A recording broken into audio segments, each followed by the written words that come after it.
Hello everybody, welcome back to the channel. If you haven't been here before, my name is Debbie and I read a lot of books. Today we're almost there. Made it to book number 23 of Sophia Beaufont, Wings Over the World.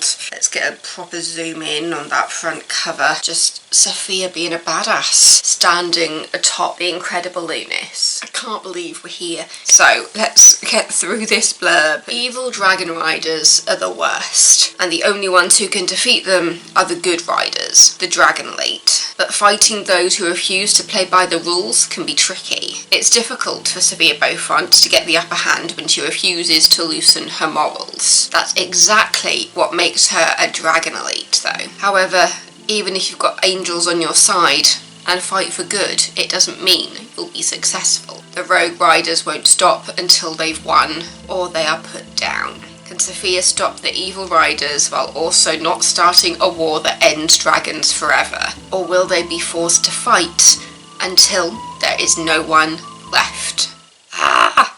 It's getting good! It's getting so good, and we're one away from the end, the final book, which is called Final Resolution, which I haven't started yet.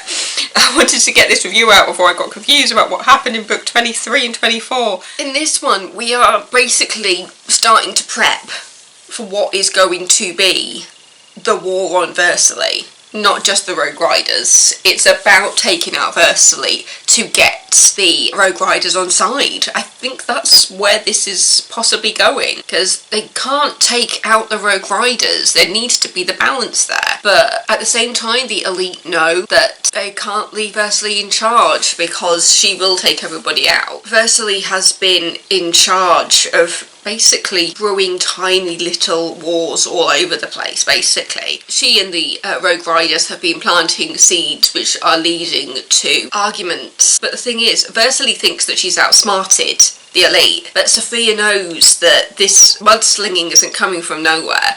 She knows that somebody's behind it. She hasn't quite figured out that Versailles behind it, but she has an inkling that there's more to it than just all these little fights breaking out across the world. So it seems pretty obvious that Sophia's going to figure it out. I mean, the way this book is going and the way that the series seems to be continuing, it's obvious that Sarah Noffke and Michael Anderle are not going to leave us on a bum note, because throughout all of it, the elite have always come out on top.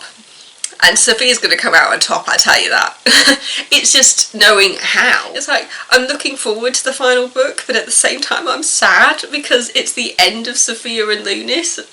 Like, you know, it's the end of their story, even though it's going to go on to Agent Beaufont, and I don't know who Agent Beaufont is in comparison. At this point, because we know that Liv is pregnant, I'm thinking it might be Liv's daughter, possibly, but at the same time we don't actually know if she's having a boy or a girl. All we know is that the child is not going to be a demon, because they've sorted all that out. This book, they're sorting out other problems in the lead up to what is eventually going to be an all-out war with Versailles. I say all-out war, that's technically what they're trying to stop from happening. They don't really want there to be an actual war, because that would be repeating history, because they know that there have been wars with demon dragon riders before. This book, they're trying to sort out the problem in the House of 14. Throughout the entire series, we have been aware of bad eggs on the council, and some of them have been dealt with, but not all of them have, and this is the book where we look at dealing with those members of the council and trying to weed out the bad ones. So in the process, you've basically got Liv and Sophia putting together a kind of test to weed out the baddies in the House of 14 and see if they can be redeemed, basically. There is a chance for them to be redeemed depending on how they respond. It's like there's no right or wrong answer type thing. It's just, you tell us your workings and we'll figure it out from there. But that feels like the main thing of this book is sorting out the House of 14, and I think that's mainly because they need everybody to be on side for when they finally do take down Versailles, so they're sorting out those problems so that they can take on what is the giant problem of the Rogue Riders and Versailles. How many times can I say Versailles in one video? Oh, who would play Versailles? I imagine Versailles being like a tall, grand woman with like dark black hair. Is she described with like raven hair? I don't know, but that's what the image I have in my brain when I think of Ursula. I just think of like a very tall, slender woman with like piercing eyes. That's what I'm getting. I can't even remember how Ursula is described in the book, but that's the image I have. So any ideas out there? Hit me up, let me know in the comments. I kind of am on the edge of my seat for what happens in book 24 and how it's all wrapped up, and if it does like offer like a little like step off point for Agent Beaufont, which is the next one.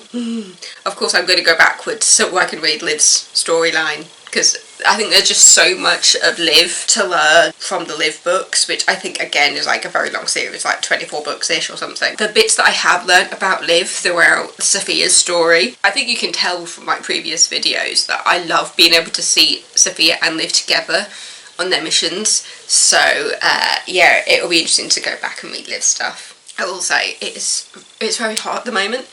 It has been going up to like 30 degrees during the day, and so I am filming this at like 7 o'clock at night.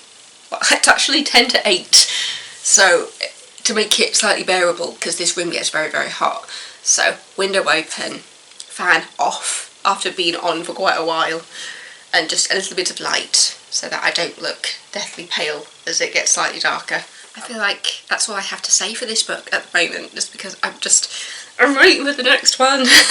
I say waiting, it's just because they're all together. I had books 1 to 12 together, and then books 13 to 24, so I have to show you what it looks like for me. So the next book is Final Resolution, The Exceptional Sophia Beaufont, book 24, but 92%, and it says page 2810 of 3057.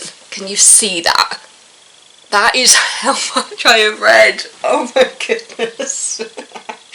Oh, that is ridiculous. But yeah, got the final book lined up. Sophia.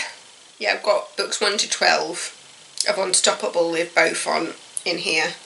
And then also got The Unexplainable Fairy Godmother, which goes into the Paris Beaufont ones.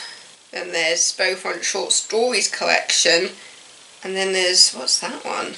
The Unconventional Agent Beaufont. Oh my goodness, there's so much. I'm so excited! Wings Over the World, Exceptional Sophia Beaufont. I feel like this is a slightly shorter video, but it's because at this point we're just amping up for that. I feel like the next one's going to be the really, really long one. But yeah, Wings Over the World, we're not far to go. And then I'll just do like regular catch-ups for the other ones rather than doing every single book. I did not think it through. I did not think it through when I started this, but I can't believe we're coming to the end of Sophia. Apparently she will pop up again in other ones, but we're coming to the end of Sophia and Luna's story. Thank you so much for watching. Don't forget to subscribe, and don't forget to keep tuning in if you want to find out what happened in the last book. Will I spoil it is the question. We'll see what happens. Stay safe. I will see you next time. Bye, my lovelies. Mwah!